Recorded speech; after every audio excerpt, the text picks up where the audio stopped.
आमदार योगेश टिळेकरांचे मामा सतीश वाघ यांच्या हत्येप्रकरणी पुणे पोलिसांकडून एक जण ताब्यात, हत्येचा उलगडा होण्याची शक्यता. बीडच्या मस्साजोग गावाच्या माजी सरपंचांच्या हत्येविरोधात आक्रमक ग्रामस्थांचा रास्ता रोको. केजमध्ये एसटी बस आंदोलकांनी पेटवली. हत्येप्रकरणी 2 आरोपी अटकेत. कुर्ला अपघात प्रकरणी बस ड्रायव्हर संजय मोरेला 21 डिसेंबरपर्यंत पोलीस कोठडी. मोरेने मद्यप्राशन केलं नसल्याचं समोर.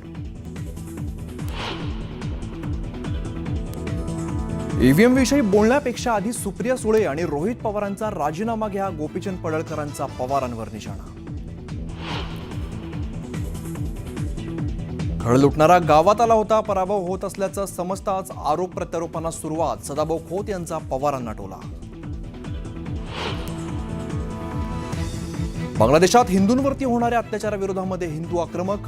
राज्यभरामध्ये हिंदू जनजागरण समितीने काढले आक्रोश मोर्चे.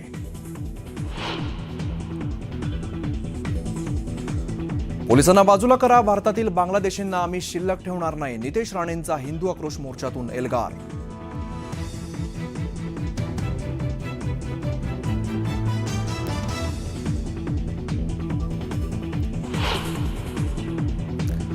आणि इंडिया आघाडीची ईव्हीएम विरोधातली भूमिका आज ठरण्याची शक्यता. दिल्लीत पवारांच्या निवासस्थानी केजरीवाल, मनू सिंघवींची महत्त्वाची बैठक.